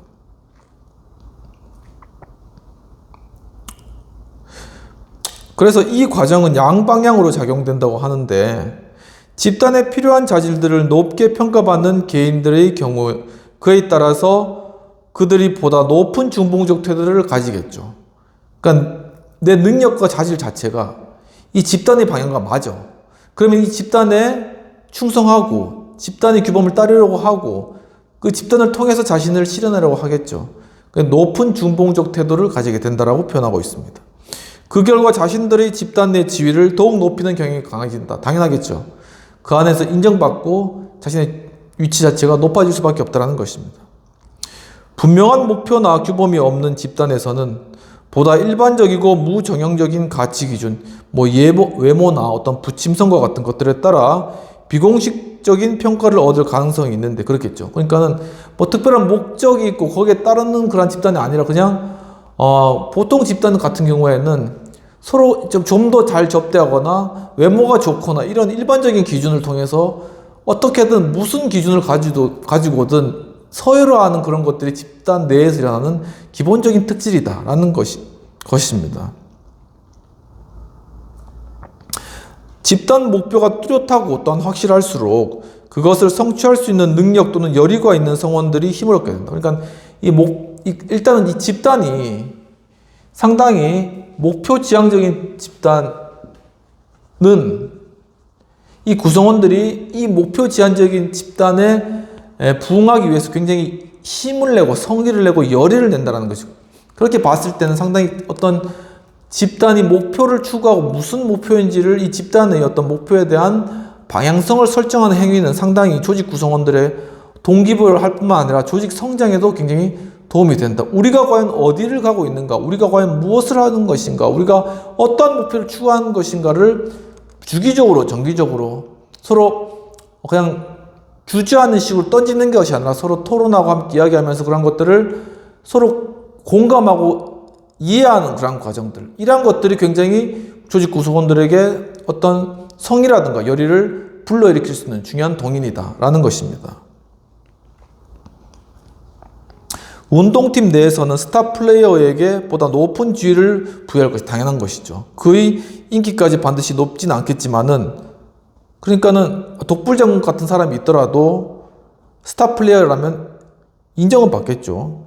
높은 지위를 갖는 사람들은 커뮤니케이션 네트워크의 중심에 가까이 있어서 집단 리더십에 더 강한 영향력을 행사하는 경향이 있지만 이 같은 경향의 실현 여부는 여러 다른 요인들과 관련되어 있다고 합니다. 그러니까 이 집단 리더십에서 그 집단 내 목표와 또한 그것을 추구하는 것에 있어서 보다 적합한 자질과 능력을 가진 사람은 집단 내 높은 위치를 점하게 되고 또한 그 집단이 하는 의사결정에 보다 더 큰 영향력을 미치게 되며 결국 그래서 그 사람의 영향에 따라 이 집단이 나아가는 그러한 경향이 있다라는 것입니다.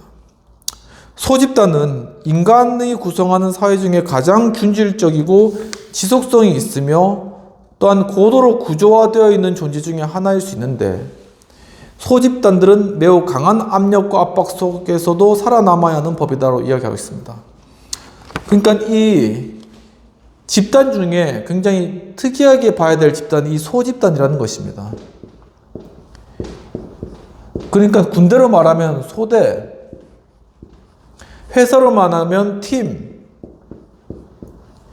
몇 명 안 된 그러한 사람들로 구성된 하나의 어떤 집단. 바로 이러한 집단이 결코 무시하지 못하는 굉장히 주목해야 될 그러한 집단인데, 왜냐하면은 이 집단들은 서로 응집력이 강하기 때문에 어떤 압박이나 변화가 와도 그것을 하나의 목표를 가지고 넘어갈 수 있는 어떤 그러한 단위거든요. 그래서 굉장히 전투에서도 이 소대 단위로 움직이는 것, 소대장, 뭐 중대장, 대대장이 있지만 소대장이 굉장히 중요하다라는 것입니다. 팀도 아무리 그것이 크든 적든 이 한 팀에서 팀이 잘 운영되고 팀장의 역할을 잘 감당하는 것이 중요하다. 이 소집단이 중요성이 거기서 있다는 거죠. 정치의 영역에 있어서도 정치에 있어서 어떤 일들을 추진해 나가는 데 있어서 그것을 핵심적으로 다루어가고 그것을 이루어가는 이 소집단, 팀, 바로 이 팀이 굉장히 중요하다라는 것입니다.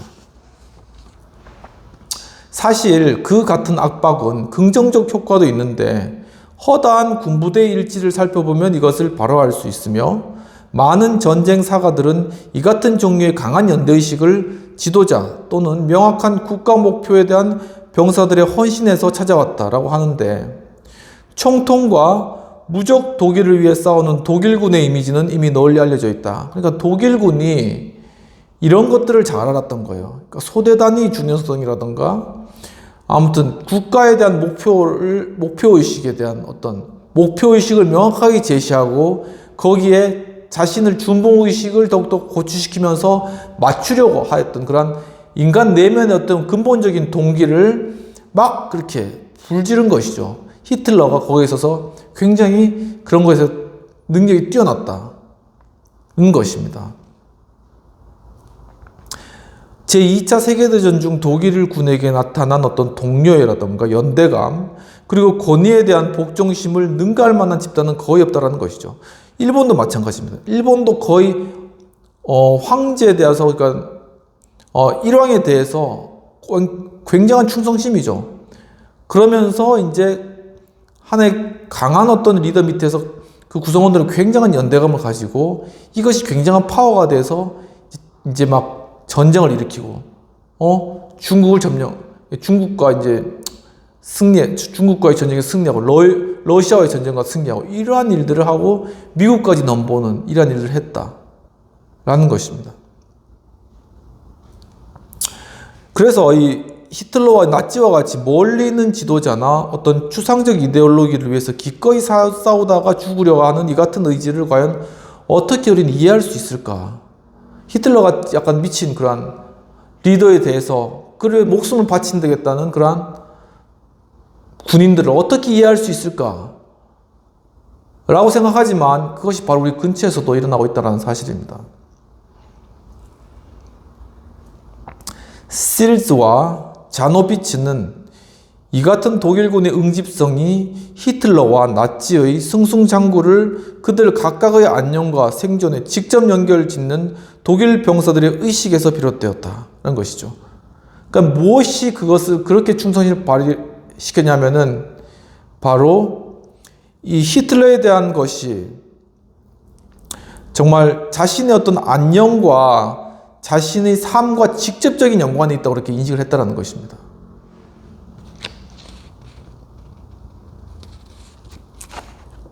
관찰자들에 의하면 독일군의 전쟁 수행 능력은 그 그들의 정치적, 이데올로기적 어떤 지향이라든가, 뭐 예를 들면 국가주의, 독일 민족주의 이런 것이라든가 독일 국가의 존망에 대한 인식에 거의 기반해 있지 않다. 우리가 이 독일 국가를 살려야 되겠다. 대독일을 만들어야 돼. 이런 의식과는 거의 상관이 없다는 것이죠. 전선에 있는 대부분의 병사들은 최근의 변화에 대해서는 알지 못하는 상태에 있었다고 하는 것입니다. 그러니까 실제로 싸움을 하는 그런 병사들은 지금 독일이 어떤 위치에 있는지, 그리고 이 전쟁이 어떻게 가는지 전혀 모르는 상태에서 당장의 앞에 있는 적을 향하여서 총칼을 들이대고 싸우고 있었다는 것입니다. 그보다는 그들에게 실질적 힘과 보호를 베풀어줄 강인하고 심지어 불멸의 존재로 히틀러를 신봉하는 그러한 생각 자체가 그들을 그렇게 묶었다는 것이죠. 그리고 독일군 병사들이 그들의 총통을 최고 우두머리로 인식하고 있는 이상 높은 수준의 연대감과 또한 초급 장교들에 대한 복종이 존재할 수 있었다는 것이죠. 그러니까 히틀러에 대한 충성심이 커지면 커질수록 그 집단은 더욱더 그 연대력이라던가 아니면 충성이라던가 그러면서 그 가운데 나타나는 파워, 그런 것들이 굉장히 컸다라는 것입니다. 히틀러는 야만스러운 철권 통치자였지만 일정 시기에 일정 집단들에게는 거래적 기능으로 존재했다는 것입니다. 여기서 중요한 것이 있습니다. 바로 이 독일 군사들이 이렇게 히틀러에게 그렇게 맹세할 수 있었던 것은 어떤 이데올로기적인 어떤 자신의 어떤 철학을 자신이 주장한다거나 아니면은 뭐 어떤 독일 국가의 어떤 이게 아니라 이 히틀러에 대한 어떤 하나의 맹신, 그리고 하나의 어떤 충성은 그것이 곧 내 안전과 관련되었다. 히틀러에게 신봉하고 충성함으로 말미암아 내 생명과 안전이 보호받는다라는 것과 직접적인 연관을 가졌다는 것이죠. 즉 여기에는 거래적 관계가 성립되어 있었다는 것입니다. 굉장히 통찰력이 있으신 것이죠. 통찰하신 것이죠. 바로 그런 거래적 관계를 히틀러가 그 독일 병사 한 명 한 명과 거래적 관계를 맺도록 그렇게 그 독일군을 그렇게 훈련시키고 그렇게 의식화한 이러한 작업을 했기 때문에 이것이 가능했다는 것이죠. 이 굉장히 교활하면서도 굉장히 어떻게 보면 굉장히 심오한, 그러니까 교활하면서도 굉장히 어떤 지략의 어떤 그러한 행위를 히틀러가 했다는 것입니다. 그만큼 이렇게 굉장히 비상한 그런 인물이었다는 것이죠. 불굴의 히틀러라는 이미지가 차차 의심받게 되면서, 그러니까 히틀러를 숭배하더라도 우리 독일 군사, 내 자신의 안위가 보호받지 못하겠다라는 그런 의심, 바로 그것이 들면서 병사 간이나 병사와 리더 간의 결속이 느슨해지기 시작했고 군사적 응집성과 효과성은 떨어지게 되었다라는 것이죠. 즉 히틀러가 자신의 안위를 지켜줄 수 없다라는 것을 인식하는 순간 더 이상 내 주변에 있는 동료는 동료가 아닌 거예요. 이 전쟁을 목표로 함께 전우를 난 이 동료는 더 이상 그런 동료가 아니라는 거예요. 그 리더에 대해서도 바로 이 싸움을 이끌어간 이 리더가 정말 내 리더가 아니라는 겁니다. 왜냐하면 결국은 이 히틀러에 대한 그러한 어떤 신봉, 그것이 의심이 이루어졌기 때문에 처음에 우리가 봤듯이 노턴 거리에 있었던 이 독에 대한 어떤 신망 혹은 독에 대한 확신, 이러한 것들이 있었기 때문에 이 소집단에서 이 떼거리들이 독이 나타나면 하나의 조직이 되고 또한 그 안에서 의사소통이 이루어지고 이런 것들이 가능했잖아요. 그래서 결국은 리더에 대한 신뢰감이 떨어지면 그 조직의 연대감이라든가 이런 것들은 다 떨어지게 돼 있다라는 것입니다. 결국 이 거래는 느슨하게 결국 끝나게 되었고 이제 또 다른 교환의 움직임은 일어나지 않았는데 최적의 조건, 즉 독일 병사의 경우에는 1940년 히틀러의 위세가 절정에 달했을 때 그때에서 집단 리더십은 그 집단에 직접적으로 작용하고 연대성을 높이며 규정된 의무 준행을 북돋운다. 그러니까 이 집단 리더십에 대한 어떤 정의를 아시겠죠? 집단 리더십. 이게 어디서 발생되는가? 라는 것은 바로 이 중요한 리더의 거래적 리더십에서 발생된다. 그러니까 이 리더가 이 구성원들과 제대로 된 거래적 리더십을 구축하게 되면 이것이 그 집단 전체가 하나의 연대로 묶이게 되고 이 연대 안에서 서로 상호하고 호혜하면서 서로 돕는 그런 관계인 것이죠. 그러면서 이 파워가 이게 외부로 이렇게 뻗치게 된다. 이것이 바로 하나의 집단적 리더십의 형태라는 것입니다. 그리고 그렇게 되면은 점점 더 이 조직에 있는 어떤 규율조차 기꺼이 지키려고 하는 그런 준봉의식, 그것이 생겨난다는 것이죠.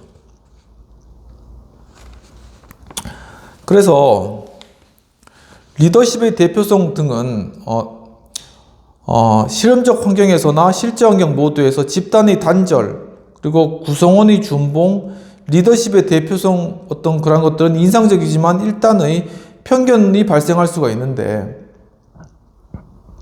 이때 집단과 지도자들은 규정된 과업과 명백한 목표들을 중심으로 형성된 안정되고 불변하는 하나의 시스템으로 보이기도 한다는 것이죠.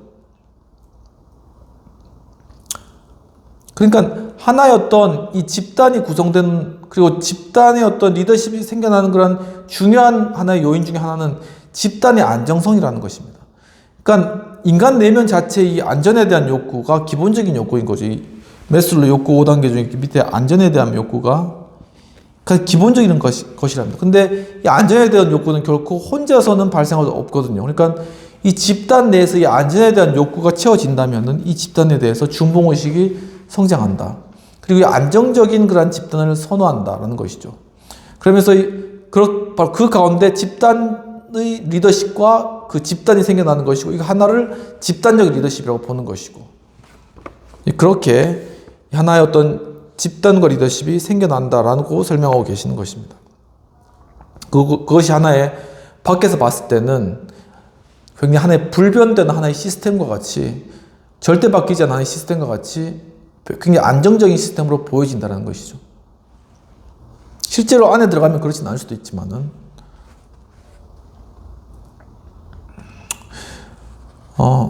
리더는 집단에서 이제 출연하게 되는데, 그들은 그 집단의 에이전트이며, 그러니까 그 집단을 이끌어가고 그 집단을 이게 활성화시키는 하는 에이전트라는 것이죠.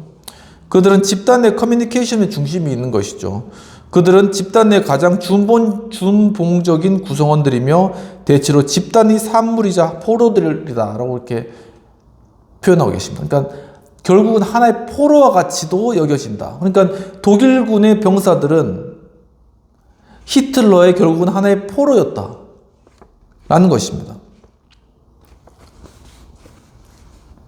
그러나 거래적 리더십에서는 다른 한편으로 집단 갈등이 증폭되고 집단 내에서 실력 행사가 전개되며 집단 규범과 가치의 준봉과 함께 그에 대한 도전도 전개되는 그런 것이 실제적인 그런 하나의 집단의 모습인 것이죠. 기존의 체제에 대해서 반발도 일어나고 의구심도 생겨나고 서로 갈등하기도 하고 이런 것이 실제적인 어떤 집단적 리더십인데, 어떤 집단인데, 거기서도 이제 거래 리더십이 그 집단의 그러한 상황 가운데서도 그것을 묻고 하나의 목표를 추구하도록 나가게 하는 어떤 하나의 리더십, 중요한 어떤 리더십의 역할이다. 거래 리더십이 그런 역할을 하고 있다는 것이죠. 왜냐하면은 바로 이 집단의 리더와 또 구성원 간의 하나의 어떤 심리적인 안정이라는, 아니면 좀 더 다른 어떤 금전이라던가 다른 부분들이 있어서 하나의 거래적 어떤 신뢰 관계가 구축되어 있기 때문에 바로 이 집단이 이러한 갈등이 있음에도 불구하고 유지되어 간다, 진행되어 간다, 목표를 향해서 나아간다는 의미가 있다는 것입니다. 이 소집단 내에서 현상 유지가 보존되는 한편으로는 사회 변동이 촉발되는 그런 경향도 나타나게 됐는데, 이 소집단 내에서의 갈등의 주 원인은 구성원들이나 하나 이상의 집단의 친화성을 띠기 때문이다라고 이야기를 하고 있습니다.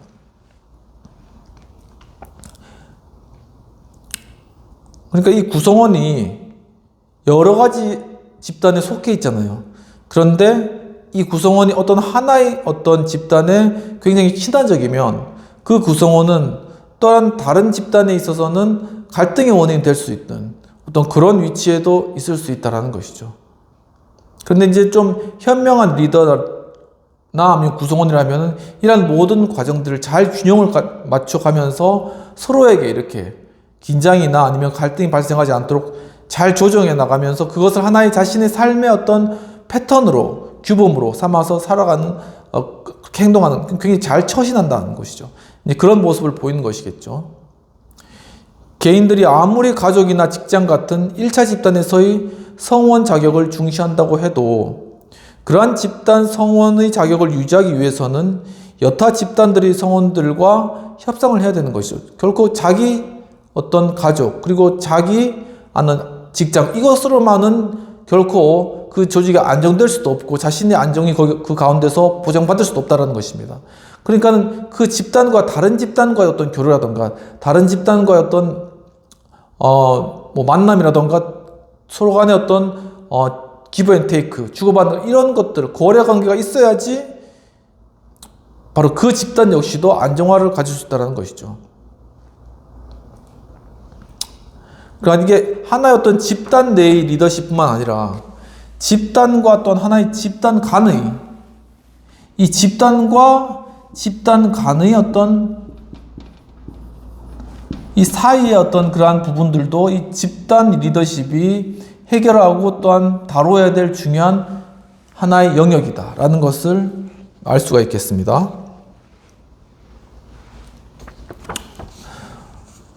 그래서 결국은 여타 집단들의 성원들과 협상하며 타 집단의 필요와 수요에 또 부응해야 하는 것이죠.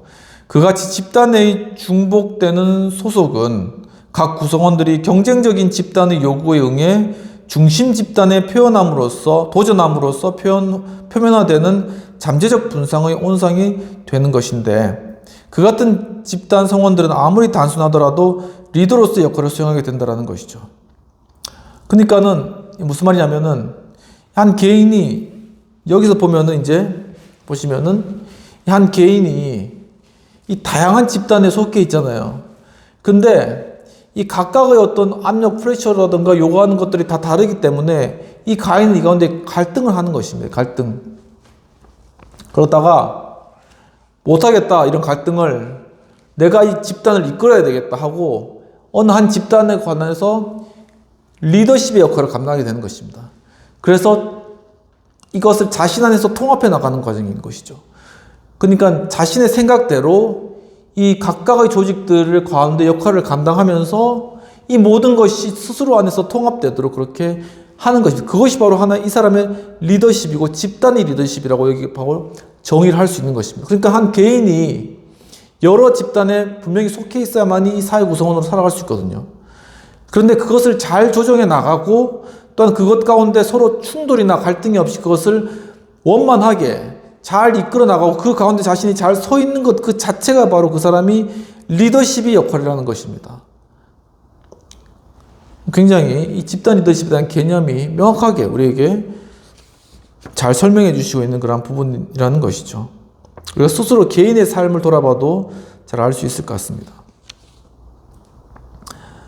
집단의 중복 소속은 상이한 집단 리더들 간의 갈등을 격발할 뿐 아니라 한 동아리의 리더들 간에도 갈등을 몰고 오는데 스투퍼라는 분은 갈등 상황에 휘말린 하사관의 유명한 예를 다음과 같이 들고 있다고 합니다. 그 하사관은 지휘체계 내에서 한 역할을 담당하고 있어 상부로부터의 명령이 그 자신의 양심과 필요에 어긋나더라도 명령받은 바를 수행하도록 기대되었다라는 것이죠. 그러나 다른 한편으로 그는 징집병의 한 사람으로서 사병의 태도를 공유하고 있었으니 그것은 보통 장교단에 대한 질시로 점철되는 것이었다라는 것이죠. 그러니까 이 하사관은 이 사병의 그러한 집단에도 속해 있고 이 장교의 그런 어떤 집단에도 같이 속해 있는 이중적 지위를 가지고 있었다는 것입니다. 결국 비공식적인 통제 체계는 갈등 상황에서 그가 사병들의 입장에 설 경우에는 보상을, 반대 입장일 경우에는 처벌을 면할 수 없게끔 만들었다 라는 것이죠. 그러니까 일로 가도 자신이 피해 있고 절로 가도 피해 있고 이런 상황이라는 것입니다. 그럴 때 이 사람은 하나의 모순적인 상태를 당하는 것이죠. 그런데 이 모순적인 상태를 겪고 그것을 해결해 나가는 그러한 행위 자체가 리더십 행위이고 집단적 리더십 행위라는 것.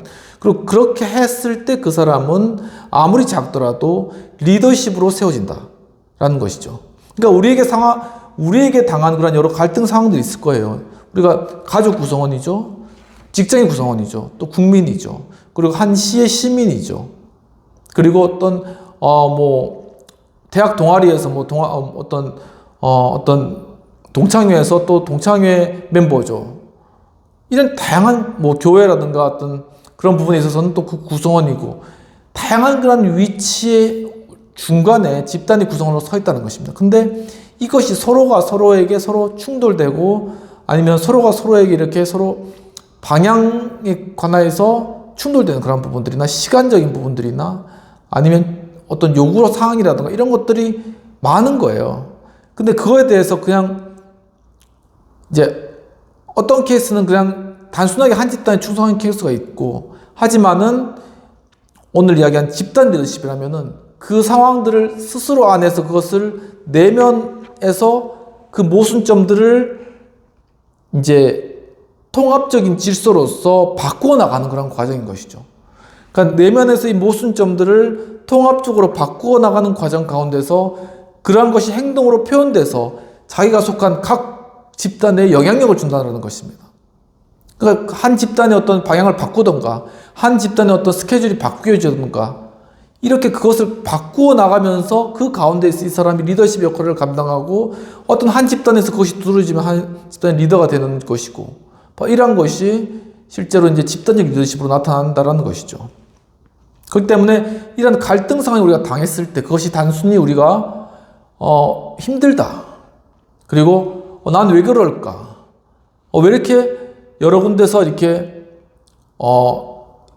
이런 어려움을 겪은 것일까? 라고 그렇게 생각할 수도 있지만 도리어 이러한 모순적인 상황 가운데 이것을 극복하고 나아갈 때 내 자신이 더욱더 리더십과 또한 어떤 집단적 리더십을 발휘하고 길러내고 내 잠재력을 이 가운데 펼칠 수 있는 하나의 기회다. 적극적인 방향으로 이렇게 생각해 주기를 그리고 그렇게 긍정적인 방향으로 나아가는 것이 또한 이 리더십의 태도다라는 그러한 부분들을 한번 생각해 볼 수 있지 않을까라는 그런 생각이 드는 것입니다.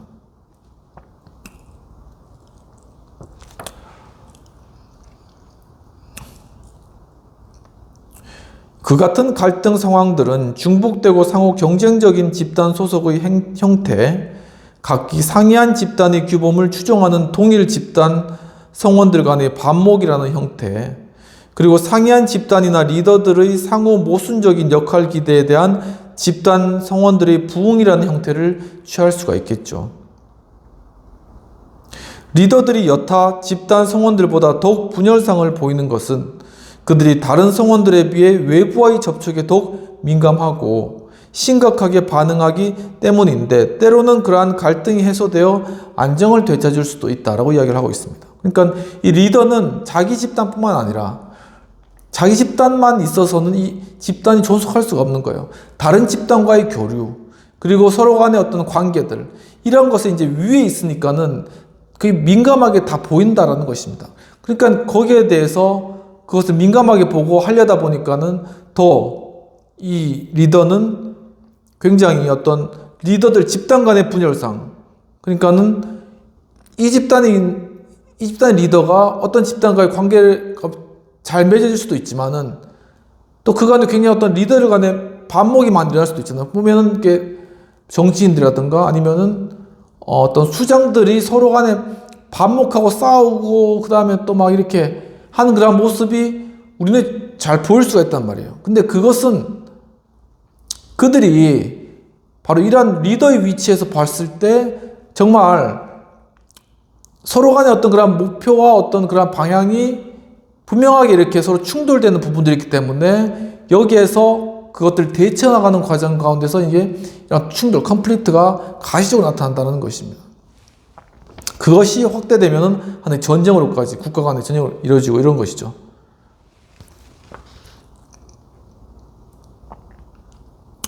그래서 화이트는 집단 외부와의 관계에서 리더들이 갖는 어떤 특별한 지위를 언급하는데 집단 외부에서 리더가 갖는 명성은 집단 내에서 그 리더가 갖는 지위에 보탬이 되는 경향이 있고 반대로 집단 내에서의 위치는 집단 외의 명성에 보탬이 된다라고 하면서 결국은 이제 집단 외에서 정말 어떻게 인정받고 뭐 큰 상을 받고 그리고 사람들이 뭐 세계적으로 알아준 그런 사람이면 그 집단 내에서도 그 사람의 그런 지위가 인정되는 것이죠. 국제적으로 상 타온 사람들이 뭐 올림픽에서 이제 메달 따온 사람들이 국내 오면 또 그렇게 인정을 받는 거잖아요. 그리고 또 국내에서 그런 것들을 잘하는 리더는 또 해외에 나가서도 인정을 해줘요. 그러니까 국내에서 뭐 어떤 정치 활동을 잘 하거나 어떤 정책을 잘 펴거나 그런 사람은 해외에 나가서도 훌륭한 사람이다. 인도가 인도 내에서 독립운동을 잘 뭐 이렇게 하면 해외에 나가서도 정말 이 사람은 정말 이게 뭐 위대한 정치가라든가 이런 식으로 그렇게 인정을 해준다라는 것이죠. 바로 이렇게 이런 상황들을 이제 집단 리더십을 다루면서 집단의 리더를 또 함께 다루면서 이렇게 그 성격에 대해서 이제 좀 다뤄본 그러한 부분들이고요. 이런 집단 리더십을 이제 다음 시간에 좀 더 꽤 집단 리더십 부분이 굉장히 양이 많은 것 같아요. 다음 시간 쭉 이어서 계속 해보도록 하겠습니다. 비평 및 토의를 한번 살펴보면 이제 번스 교수님은 집단 리더십 어떤 극단적인 모습으로 히틀러와 나치의 독일군 지배를 들고 있습니다.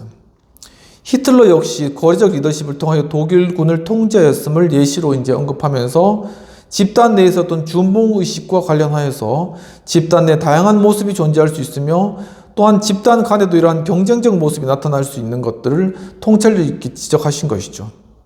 그러니까 이런 내용들을 살펴보면서 집단 리더십이 어떻게 생겨나는가 이런 갈등 상황 가운데서 이 리더십이 생겨나는가 하는 것이고 이 집단 리더십, 이 리더십이 왜 보다 다른 리더들과 컨플릭트가 일어나는가 하는 그런 부분들 그리고 또 이 집단 리더십이 내부적으로 인정을 받는 것과 외부적으로 인정을 받는 것과는 어떠한 효과가 있는가라는 그런 부분들 등 이러한 집단 또 내에서 추종자의 관계라든가 이런 부분들을 잘 설명해 주고 계시는 것으로 보여집니다. 그렇다면 이 준봉의식과 관련돼서 집단 내에서 이러한 준봉의식을 전체적으로 높이는 방법은 무엇일까? 그리고 그렇게 높아졌을 때의 단점은 무엇일까 하는 것들을 한번 토의 주제로 한번 삼아봤는데요.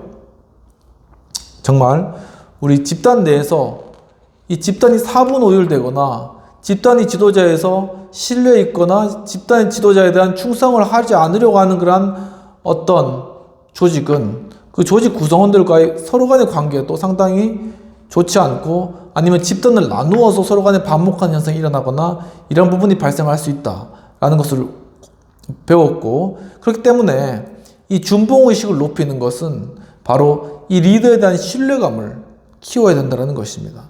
근데 이 리더에 대한 신뢰감을 키우기 위해서 리더는 중요한 것이 바로 구성원들에게 신뢰감을 주어야 되고 또한 아까 전에 이야기했듯이 전체 어떤 목표 추구와 또한 전체 집단의 필요와 또한 개인의 필요들에 관해서 균형 잡힌 시각을 가지고 그것을 잘 균형 있게 그것을 유지해야 된다. 그런 능력이 있어야 된다는 것이죠. 뭐 그렇게 잘 유지했을 때 비록 그 구성원들이 좀 갈등이 있고 반목이 있었지만 이 리더에 대해 신뢰하는 그런 신뢰감과 또한 준봉의식으로 인하여서 이 집단 자체가 잘 유지되어진다라는 것이고 어떤 위기 상황이 왔을 때는 이 구성원들이 서로 각각 상황이 다르기 때문에 이 위기에 잘 대처할 수 있는 그러니까 평온할 때는 서로 이렇게 반목하고 좀 됐지만 위기가 더 갔을 때는 굉장히 위기에 잘 대처할 수 있는 그런 조직이 될 수 있다라는 그런 장점이 있고 하지만 이런 단점은 뭐냐면은 아까 전에 말씀드렸듯이 한 개인에 대해서 이 리더가 소통이 안 되고 또한 구성원들이 자유로운 의사소통이 이루어지지 않았을 때라든가 아니면 하나의 어떤 강한 리더십 아래서 그냥 리더에 대한 신뢰감만 계속 충성심만 어떤 인위적인 방법으로 높이는 것, 이런 것들을 뭐 나치라든가 뭐 아무튼 독재자의 그런 방식인 것이죠.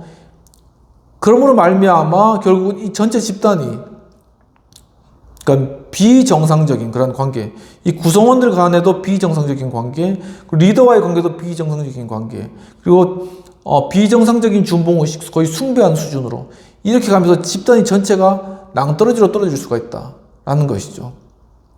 그런 부분이 단점이기 때문에 이것들을 해결할 수 있는 방법은 결국은 이 리더십의 아까 전에 말씀드렸듯이 균형의식과 또한 신뢰감과 또한 의사소통 능력, 커뮤니케이션의 능력을 잘 준비하고 배양시킬 수가 있어야 된다. 즉 소통의 능력, 한마디로 이게 이 소통의 능력이라는 것입니다. 소통. 이 소통이 안 되면 다 안 된다라는 것이죠. 국민과의 소통을 어떻게 할 것이며, 자기 밑에 있는 참모들과의 소통을 어떻게 할 것이며, 또한 다른 진영에 있는 그러한 리더들이나 구성원들과 어떻게 소통할 것이며, 이러한 부분들이 리더십에 있어서 중요하다. 왜냐하면 리더는, 집단적 리더십은 자기 집단뿐만 아니라 다른 집단의 리더와도 다른 집단과의 관계도 신경을 써야 되는 거거든요. 그러니까 대내외적으로, 대외적으로 이것을 또한 잘 균형 맞춰가면서 할 수 있는 그런 집단적 리더십이 필요하다라는 것에 대해서 한번 생각해 볼 수 있는 그런 시간이었고, 이러한 부분들을 좀 더 함께 또 토의해 봤으면 좋겠다는 그런 생각입니다. 오늘 또 좀 긴 시간이었는데 이렇게 하우스 리더십 학교 또 거래적 리더십까지, 집단 리더십까지 함께 따라와 주신 여러분 감사드리고, 한 주간도 지금 또 날씨가 쌀쌀해졌어요. 갑자기 기온이 내려갔는데 좀 건강 잘 유의하시고, 이때 또 감기가 걸리기 쉬우니까는 또 독감 주사도 또 잘 맞으시고, 또 모든 또 하시는 일들도 한 주간 또 편안하게 또한 형통하게 잘 이루어지시기를 기대합니다. 예. 오늘도 참여해주셔서 감사드립니다. 다음 주에 뵙도록 하겠습니다.